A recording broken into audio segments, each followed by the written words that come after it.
ఆంధ్రజ్యోతిలో మనం ఎన్నికల కంటే ముందు ఆర్కే కొత్త పలుకు, ఎన్నికల తర్వాత మరి ఈ పలుకు కొంత మారినట్టుగా కనబడతా ఉన్నది. అంటే ఎన్నికల్లో గెలిస్తే ఏ విధంగా ఉంటుంది రేవంత్ రెడ్డిది, ఎన్నికల్లో ఓడిపోయినట్టయితుంటే రేవంత్ రెడ్డి యొక్క పరిస్థితి ఏ విధంగా ఉంటుందన్నటువంటి దానిపైన ఆయన కొన్ని వ్యాఖ్యలు మొన్న పోయిన సండే ఏమో ఆయన ఆ వ్యాఖ్యలు చేయడం జరిగింది. దాని తర్వాత ఇప్పుడు ఒకసారి కనుక చూసుకున్నట్టయితుంటే రేవంత్ రెడ్డిది తెలంగాణ రాష్ట్రంలో జూబ్లీహిల్స్లో గెలిచిన తర్వాత రేవంత్ రెడ్డి యొక్క పతార అంటే రేవంత్ రెడ్డి యొక్క ప్రతిష్ట పెరిగిపోయిందని చెప్పేసి మనం ఖచ్చితంగా అర్థం చేసుకోవాలి.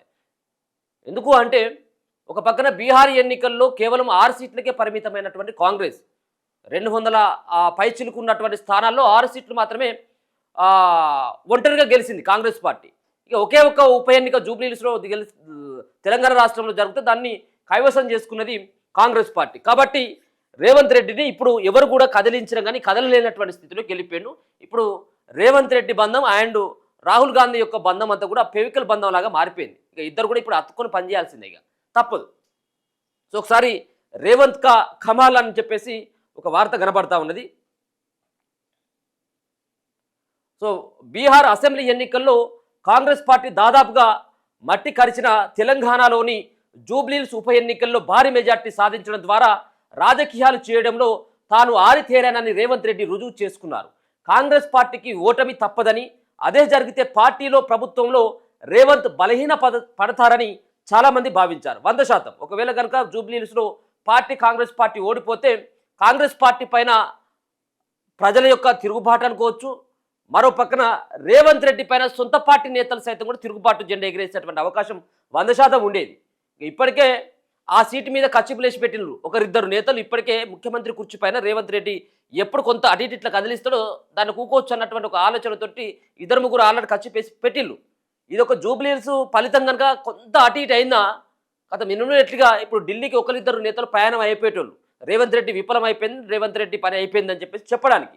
సరే ఏదేమైనప్పుడు కూడా ఒక పక్కన పార్టీ పైన వాళ్ళు ఇచ్చినటువంటి గ్యారంటీల పైన ప్రజలు నమ్మకపోయినప్పటికీ ఆయన 2 సార్లు కార్పొరేటర్గా ఓడిపోవడం, 2 సార్లు ఎమ్మెల్యేగా ఓడిపోవడం, అలాగే బీసీలకు కాంగ్రెస్ పార్టీ టికెట్ ఇవ్వడం, అక్కడ ఉన్నటువంటి అవతల 2 పార్టీలు సైతం కూడా అగ్రకులాలకు ఇవ్వడంతో ఇక్కడ కొంత నవీన్ యాదవ్కు పట్టున్నటువంటి నియోజకవర్గం కాబట్టి ఒక పక్కన 50% ఎబోవ్ నవీన్ యాదవ్ వ్యక్తిగత ఇమేజ్ తోటి ఈ ఎన్నిక గెలిచిందని మనం 100% చెప్పాలి. సో రేవంత్ బలహీనపడతారని చాలామంది భావించిళ్ళు. ఈ నేపథ్యంలోనే ముఖ్యమంత్రి రేవంత్ తనలోని రాజకీయ చతురతను ప్రదర్శించారు. ఎన్నికల షెడ్యూల్ వెలువడక ముందే మజ్లిస్ పార్టీతో అవగాహన కుదుర్చుకున్నారు. ఆ పార్టీ సూచన మేరకు నవీన్ యాదవ్కు పార్టీ టికెట్ ఇవ్వాలని చెప్పి కాంగ్రెస్ అధిష్టానాన్ని ఒప్పించారు. తాము సూచించిన అభ్యర్థికే కాంగ్రెస్ పార్టీ టికెట్ ఇవ్వడంతో మజ్లిస్ పార్టీ ఈ ఎన్నికల్లో గట్టిగా కూడా పనిచేసిందట. సో అదే సమయంలో ఈ నియోజకవర్గంలో ఆంధ్ర మూలాలు ఉన్న ఓటర్లు కూడా చెప్పుకోదగిన సంఖ్యలో ఉన్నారు. దీంతో ఆ వర్గం ఓటర్లపై సీఎం దృష్టి పెట్టారు. వారందరూ తెలుగుదేశం పార్టీ అభిమానులు అయినందున అటు నుంచి నరుక్కొచ్చారు. జగన్మోహన్ రెడ్డి అధికారంలో ఉన్నప్పుడు చంద్రబాబును జైల్లో పెట్టడాన్ని నిరసిస్తూ హైదరాబాద్లో తెలుగుదేశం పార్టీ అభిమానులు ప్రదర్శన నిర్వహించినప్పుడు అప్పటి మంత్రి కేటీఆర్ హేళనగా మాట్లాడడాన్ని రేవంత్ రెడ్డి గుర్తు చేయించారు. బీఆర్ఎస్కు ఓటు వేస్తే జగన్ రెడ్డికి బలం చేకూర్చేనట్టని ఆంధ్ర మూలాలు ఉన్న ఓటర్లలో విస్తృతంగా ప్రచారం చేయించారు. సో గతంలో అప్పుడు అక్కడ జగన్ హయాంలో చంద్రబాబు అరెస్ట్ అయితే చంద్రబాబు అరెస్టులు నిరసించారు ఇక్కడ ఉన్నటువంటి కొంతమంది తెలుగుదేశం పార్టీకి సంబంధించిన అభిమానులు. అక్కడ ఆంధ్రాలో అయితే మీరు ఆంధ్రాలో ఏమన్నా చూసుకోవాలి తప్పించి తెలంగాణలో మీ డ్రామాలు సాగాయని చెప్పేసి గతంలో కేటీఆర్ మాట్లాడాడు. సో ఆ వ్యాఖ్యలే ఇప్పుడు కేటీఆర్ పార్టీని దెబ్బకొట్టినట్టుగా తెలుస్తూ ఉంది. మొత్తానికి జూబ్లీహిల్స్లో ఎక్కువ మంది సెటిలర్స్ ఉన్నారు, చాలామంది సెటిలర్స్ ఉన్నారు. సెటిలర్స్ ఉన్నప్పటికీ కూడా ఇప్పుడు సరే ఆర్కే పలికినటువంటి దాంట్లో కొంత పలుకులో కొంత తేడా ఉండొచ్చేమో. చాలామంది ఆంధ్ర నుంచి వచ్చినటువంటి సెటిలర్స్ ఎవరైతే ఉన్నారో ఆంధ్ర నుంచి వచ్చినటువంటి వాళ్ళందరూ కూడా ఇక్కడ చాలా పాతుకపోయారు చాలా పెద్ద ఎత్తున కూడా సంపాదించుకున్నారు. కానీ వాళ్ళు ఓట్లు వేయడంలో వెనుకంజలో ఉన్నారు. వాళ్ళు ఎక్కువ ఓటింగ్ శాతం నమోదైంది స్లమ్ ఏరియాలలో మాత్రమే. చాలామంది ఆంధ్రాలో ఉన్నటువంటి వాళ్ళంతా కూడా ఇక్కడ ఓటు హక్కు ఉన్నప్పుడు కూడా చాలామంది వినియోగించుకోలేదు. సరే ఏదైనా చెప్పాలనుకున్నప్పుడు కొంత అనుకూలంగా మాట్లాడేటువంటి అవకాశం ఉంటుంది టీడీపీకి కాబట్టి. సో వాళ్ళందరూ కూడా వాళ్ళది పాత్ర కూడా ఉన్నది ఇలా జూబ్లీహిల్స్లో నవీన్ యాదవ్ గెలవడానికి అని చెప్పేసి చెప్పేటువంటి ఒక ప్రయత్నం అనుకోవచ్చు. సో అంతేకాకుండా సరే ఎన్ని అడపదడప ఓట్లు పడ్డప్పటికి కూడా కాస్త కాంగ్రెస్ పార్టీకే ఆ టీడీపీ పార్టీకి సంబంధించిన వాళ్ళందరూ కూడా కాంగ్రెస్ పార్టీకి వేసింది. ఎందుకు ఎట్లా వేసిందంటే అది రేవంత్ రెడ్డి గతంలో చంద్రబాబు శిష్యుడిగానే పేరు ఉన్నటువంటి రేవంత్ రెడ్డి కాబట్టి ఆయన కూడా టీడీపీ నుంచి వచ్చింది కాబట్టి కొంత కాంగ్రెస్ పార్టీ వైపే టీడీపీ పార్టీకి సంబంధించిన కార్యకర్తలు నిలిచింది అనేది మనం చెప్పుకోవచ్చు. ఇక కాంగ్రెస్ పార్టీలో కొత్తగా వచ్చి ముఖ్యమంత్రి అయిన రేవంత్ రెడ్డి పైన, రేవంత్ పార్టీ పైన, ప్రభుత్వం పైన పట్టు సాధించడం ఆషామాషి విషయం కాదు. ఆయన సీఎం కావడమే పెద్ద విజయం. ఈ 2 ఏళ్లు తనను ఎవరు ఎన్ని విధాలుగా విమర్శించినా, హేళన చేసినా రేవంత్ ఆవేశపడలేదు. అవకాశం కోసం రేవంత్ ఎదురు చూస్తూ వచ్చారు. జూబ్లీహిల్స్లో ఓడిపోయి ఉంటే రేవంత్ ప్రభుత్వం కూలిపోయి ఉండేదని చెప్పలేం. కాకపోతే పార్టీలో, ప్రభుత్వంలో ఆయన పరిస్థితి మరింత బలహీన పడేది. పార్టీలోని ఆయన ప్రత్యర్థులు కూడా జూలు విదిలించేవారు. ఇప్పుడు సీఎంకి ఆ బెడద లేదు. రేవంత్ అల్లాటప్పగా గాలికి కొట్టుకొచ్చినట్లు సీఎం కాదు, శక్తివంతమైన నాయకుడని తనను అందరూ గుర్తించేలా ఆయన చేసుకోగలిగారు. సో ఒకే ఒక్క ఎన్నిక, జూబ్లీహిల్స్ ఉప ఎన్నిక అనేది కూడా సరే, ముఖ్యమంత్రికి కూడా కొంత భయంతోనే ఆయన ఈ ఫలితాలు వచ్చేంత వరకు కాస్త భయంతోనే ఉన్నాడు రేవంత్ రెడ్డి. ఎందుకంటే విలేకరులు అడిగినటువంటి ప్రశ్నకి మీ ప్రభుత్వానికి దీన్ని ఏమైనా రిఫరెండంగా తీసుకుంటావా అని చెప్పేసి అన్నప్పుడు కాస్త వెనుకం చేసిండు, సంకోచించిండు రేవంత్ రెడ్డి. ఎందుకంటే ఆయనకు కూడా నమ్మకం లేదు, గెలుస్తాడా ఓడిపోతాడా అన్నటువంటిది కూడా ఆయన కూడా సందిగ్ధతలో ఉన్నాడు. కాబట్టి మేము ఏమైనా తప్పు చేసినట్లయితే దాన్ని పునఃసమీక్షించుకుంటామని చెప్పేటువంటి మాట చెప్పింది తప్పించి మాకు దీన్ని అంతా కూడా రిఫరెండంగా తీసుకుంటామన్నటువంటి విషయం చెప్పలేదు. అక్కడే కాస్త అర్థమవుతా ఉన్నది, ఒక ముఖ్యమంత్రి హోదాలో ఉన్నటువంటి వ్యక్తి ఒకే సంబంధించినటువంటి ఒక ఉప ఎన్నిక కోసం 4-5 దఫాలుగా ఆ నియోజకవర్గంలో మరి రోడ్ షోలు కానీ, సభలు కానీ పెట్టడం ఇది మొదటిసారి. ఇది ఒక జూబ్లీహిల్స్ ఒక ఉప ఎన్నిక కోసం ఒక ముఖ్యమంత్రి ఈ విధమైనటువంటి ప్రచారం మనం ఎక్కడ కూడా చూడలేదు. అయితే దానిలో భాగంగానే చాలామంది ఊహించుండు, ఇన్నిసార్లు రేవంత్ రెడ్డి పర్యటన చేస్తాను ముఖ్యమంత్రి హోదాలో ఉన్నప్పుడు, కాబట్టి అది ఖచ్చితంగా ఓడిపోతుందని చెప్పేసి చాలామంది భావించుండు. కానీ దానికి భిన్నంగానే తీర్పు వచ్చింది. సో మొత్తానికైతే ఆయనకు ఈ జూబ్లీహిల్స్ ఉప ఎన్నిక యొక్క తీర్పు ఇంకొక 3 సంవత్సరాల పాటు ఆ పదవిలో నుండి ఎవరు కూడా కదిలించేటువంటి సాహసం ఎవరు చేసినా కానీ అధిష్టానం నమ్మేటువంటి స్థితిలో లేదు. ఎందుకంటే ఇలా వచ్చినటువంటి తీర్పే దానికి నిదర్శనం. అది రేవంత్ రెడ్డికి చాలా కలిసి వచ్చింది. నవీన్ యాదవ్కి ఈ గెలుపు ఎంత ముఖ్యమో రేవంత్ రెడ్డికి సైతం కూడా అంతే ముఖ్యంగా మారిపోయింది. ప్రభుత్వంలోనే కాదు, పార్టీలోనూ క్రమశిక్షణ నెలకొల్పే శక్తి రేవంత్కి ఇప్పుడు లభిస్తుంది. అధిష్టానం వద్ద ఆయన మాటే చెల్లుబాటు అవుతుంది. రాష్ట్రంలో అధికారంలోకి వస్తామని భావిస్తున్న బీజేపీ జూబ్లీహిల్స్లో డిపాజిట్ కోల్పోవడం ఆశ్చర్యం కలిగిస్తుంది. గత ఎన్నికల్లో వచ్చిన ఓట్లలో 5% వరకు తగ్గిపోవడం ఏమిటి? బీజేపీ ఈ దుస్థితికి అంతర్గత కలహాలు ప్రధాన కారణమని భావించవచ్చు. కేంద్ర మంత్రి కిషన్ రెడ్డి మినహా మిగతా పార్టీ ముఖ్యులు ఎవరు ఎన్నికల ప్రచారంలో చురుగ్గా వాళ్ళు పాల్గొనలేదు. ఆల్రెడీ ఇప్పటికే బీజేపీ పార్టీ మొదటే ఎవరైతే కాంగ్రెస్ పార్టీ టికెట్ కేటాయించే ముందుకు బీఆర్ఎస్ పార్టీ అందరికంటే ముందు మాగంటి సునీతకి అని చెప్పేసి అనౌన్స్మెంట్ చేసింది.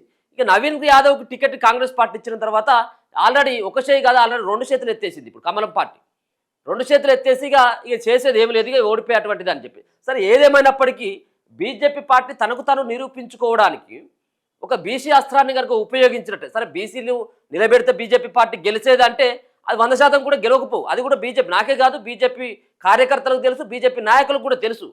కానీ బీసీల మీద మాకు ప్రేమ ఉంది అని చెప్పుకోవడానికి రేపు ఒక అవకాశం ఉండేది బీజేపీ పార్టీకి. ఎట్లా ఓడిపోతామని తెలుసు, మరి ఒక బీసీకి ఇవ్వచ్చు కదా టికెట్. అది కూడా ఓడిపోయేటువంటి సీటు సైతం కూడా ఒక బీసీలకు ఇవ్వడానికి బీజేపీ పార్టీ వెనుకం చేసింది. సరే, ఏదేమైనప్పటికీ కూడా తెలంగాణ రాష్ట్రంలో ఇంకా ప్రత్యామ్నాయం కోసం తెలంగాణ ప్రజలంతా కూడా ఎదురు చూస్తూ ఉన్నారు. 10 ఏళ్ల పాటు రాష్ట్రాన్ని ఆగం చేసినటువంటి బీఆర్ఎస్ పార్టీని తొక్కి బొందబెట్టేసినాం. ఇక కాంగ్రెస్ పార్టీ ఇచ్చినటువంటి హామీలను విస్మరించిపోయింది. మరి ఇంకెవరు చూడాలి మళ్ళీ అంటే బీజేపీ పార్టీ వైపు కనీసం ఇట్లా ప్రజలు చూస్తూ ఉంటే వాళ్ళు ఇట్లా చూస్తున్నారు కావచ్చు అని చెప్పేసి బీజేపీ పార్టీ ఇట్లా తెరేసుకుంటా ఉన్నది, చూడనీయకుండా చేస్తూ ఉన్నది. అంటే వాళ్ళంతట వాళ్ళు వాళ్ళ పార్టీలోని అంతర్గత కుమ్ములాటలతో పాటు ఒకరిద్దరు నాయకులు చేసేటువంటి ఒక వ్యవహారంతో మేము మాత్రం గెలిస్తే చాలు, మాకు తెలంగాణ రాష్ట్రంలో అధికారం అక్కర్లేదు అని చెప్పేసి కొంతమంది నేతలు భావిస్తారు, ఒకరిద్దరు బీజేపీ పార్టీలో ఉన్నటువంటి నేతలు.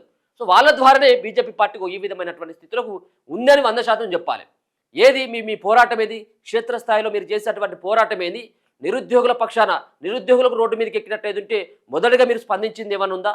అక్కడ వర్షాలు వచ్చి మొత్తం రోడ్ల మీద ఉన్నటువంటి ధాన్యం అంతా కొట్టుకుపోయినట్టయితే మేము ఉన్నామని చెప్పేసి భరోసా ఇచ్చేటువంటి ప్రయత్నం ఏమైనా చేసినా రైతుల పట్ల, అలాగే నిరుద్యోగులు విద్యార్థుల పట్ల, ఫీజు రియంబర్స్మెంట్ స్కాలర్షిప్ల పట్ల ఎక్కడ మీ పోరాటం ఎక్కడ? సో దీన్ని క్షేత్రస్థాయిలో కనుక బీజేపీ పార్టీ కనుక తీసుకెళ్తే భవిష్యత్తు ఉండేదేమో, కానీ తీసుకువెళ్తారన్నటువంటి నమ్మకం కూడా ఇప్పుడైతే కనబడట్లేదు. సో బీహార్ ఫలితాలు చూశాక ఇండియా కూటమిలోని పార్టీలు కూడా కాంగ్రెస్కు దూరం కావచ్చు. కాంగ్రెస్ పార్టీ బతికి బట్ట కట్టాలంటే ఆ పార్టీకి కాదు, ఆ పార్టీ అధిష్టానానికి కాయకల్ప చికిత్స జరగాలి. కళ్ళ ఎదురుగా పతనమైన పార్టీల నినాదాలు విధానాలను అందిపుచ్చుకోవడమే ఆ పార్టీ అధిష్టానం చేస్తున్న ఘోర తప్పిదం. ఇక బీహార్ ఇప్పుడు కాంగ్రెస్ పార్టీతోటి దేశంలో జత కట్టినటువంటి పార్టీలు ఏవైతే ఉన్నాయో కాంగ్రెస్ పార్టీతోటి మొత్తానికే తెంపుకోవాలి, తెగదెంపులు తెంపుకున్నట్టయితే మా పార్టీకి భవిష్యత్తు ఉంటుందని చాలా మంది భావిస్తూ ఉన్నారు. ఇప్పుడు ఇలా బీహారు ఎన్నికల్లో కాంగ్రెస్ పార్టీతోటి జతగట్టినటువంటి ఆ పార్టీ ఏదైతే ఉందో ఆ పార్టీ సైతం కూడా ఇలా చతికిల పడిపోయింది. గతంలో కంటే చాలా సీట్లు తక్కువ వచ్చినాయి. ఇదంతా కూడా కాంగ్రెస్ పార్టీ పైన వ్యతిరేకతతోటే ఈ విధమైనటువంటి తీర్పు ఉంటుందని అవతల పార్టీలు భావిస్తూ ఉన్నాయి. అందుకనే కాంగ్రెస్ పార్టీ ఇండియా కూటమిలో ఉన్నటువంటి పార్టీలన్నీ కూడా ఒకటి కూడా వాళ్ళంతా కూడా వాళ్ళ యొక్క బాటని ఎంచుకునేటువంటి అవకాశం అయితే కనబడతా ఉన్నది. కానీ దేశంలో మాత్రం కాంగ్రెస్ పార్టీకి వచ్చినటువంటి ఇబ్బంది ఇంకే పార్టీకి లేదు కావచ్చు. ఇప్పుడు సరే తెలంగాణలో కర్ణాటకలో అధికారంలో ఉంది కావచ్చేమో, కానీ కర్ణాటకలో సైతం కూడా పార్టీ ఆగవాగం అయిపోతా ఉన్నది. కాంగ్రెస్ నాయకత్వం వైఖరిలో మార్పు రానంత వరకు ప్రధాని మోదీ నాయకత్వానికి తిరుగుండదు. ఆయన అంతటా ఆయనకు విసుకొచ్చి ప్రధానమంత్రి పదవి నుంచి తప్పుకుంటే తప్ప మోదీని సమీప భవిష్యత్తులో కాంగ్రెస్ పార్టీ కానీ మరొక పార్టీ కానీ ఓడించలేదు. సో ఏది నా అంతటి నేనే అంటే మోదీ ప్రధానమంత్రి మోదీ నా అంతటి దీనికి వద్దు, ఇక నాకు యాస్ట్ వచ్చింది, ఇక 15 సంవత్సరాలు చేసినా ఇక నేను చేసేటట్టుగా లేను, ఓపిక నశించిపోయిందని చెప్పేసి ఆయన ఇట్లా పక్కకు జరిగితే వాళ్ళేమైనా వచ్చేటట్టుకు వీలుంటుంది. కానీ వాళ్ళంతటా వాళ్ళు ఇక కాంగ్రెస్ పార్టీ లేకపోతే ఇంకొక పార్టీ బీజేపీ పార్టీని టచ్ చేసేటువంటి సాహసం ఇప్పట్లో చేయలేదు. ఇంకా 10 సంవత్సరాలు చేసేటట్టుగా అయితే కనబడతలేదు. మొత్తానికి ఎక్కడ ఎన్నికలైతే అక్కడ క్లీన్షిప్. ఈ తెలంగాణ వదిలేసేయండి, కానీ మిగతా దేశవ్యాప్తంగా చూడాలి. ఇటీవల 202 సీట్లు ఏంటిది అసలు? ఎవరు కూడా అమిత్ షా అక్కడ వ్యూహకర్తగా దాదాపు ఒక 1 నెల రోజుల పాటు బీహార్లోనే ఉండిపోయాడు. కానీ అన్నింటిని దగ్గర నుంచి చూసిన తర్వాత కూడా అమిత్ షా ఒక మాట అన్నాడట, మాకు వచ్చేది 160 నుంచి 170 సీట్లు వస్తాయని చెప్పేసి అన్నాడట. ఉమ్మడిగా వాళ్ళకు సంబంధించినటువంటి ఆ కూటమి ఎన్డీఏ కూటమిలో ఉన్నటువంటి పార్టీలకన్నీ కూడా 160-165 మధ్యలోనే ఉంటుందని చెప్పేసి ఆయన చెప్పినట. కానీ 202 సీట్లు ఆయన అనుకున్నటువంటి దానికంటే దాదాపుగా ఒక 40 సీట్లు అధికంగా వచ్చినాయి. ప్రజలు ఆ విధంగా ఆశీర్వదించులు. ఇక ఇప్పుడు కాంగ్రెస్ పార్టీ అయితే మొత్తం ఆగమాగం అయిపోయింది. ఇప్పట్లో మాత్రం ఆయనంతటా ఆయన తప్పుకుంటే మాత్రం కాంగ్రెస్కు అవకాశమే లేదనేది ఒక వాదన వినబడతా ఉన్నది. రాష్ట్రంలో ఎప్పుడు ఎన్నికలు జరిగినా తామే అధికారంలోకి వస్తామని అతి విశ్వాసంతో ఉన్న బీఆర్ఎస్కు ఈ ఫలితం అశనీపాతమే. రేవంత్ రెడ్డిని బీఆర్ఎస్ నాయకులు ముఖ్యంగా కేటీఆర్ తక్కువగా అంచనా వేశారు. సో రేవంత్ రెడ్డిని వాస్తవం ఏం కాదు, అహంకారపూరితమైనటువంటి మాటలతోటి రౌడీలు గుండాలు పైసలు వసూలు చేస్తారు, సంపిన్లు మర్డర్ చేసిళ్ళు అన్నటువంటి ఏదైతే ఒక ప్రచారం ఉన్నదో అది బీఆర్ఎస్ పార్టీని చావు దెబ్బ కొట్టింది. జూబ్లీహిల్స్లో కాంగ్రెస్ ప్రభుత్వంపై ప్రజల్లో అంతులేని వ్యతిరేకత నిజమే. అయితే జూబ్లీహిల్స్లో 51% ఓట్లు రావడం ఎలా సాధ్యమని బీఆర్ఎస్ నాయకులు ఆత్మ పరిశీలన చేసుకోవాలి. ఇక్కడ ఒక 2 అంశాలు కనబడతా ఉన్నాయి.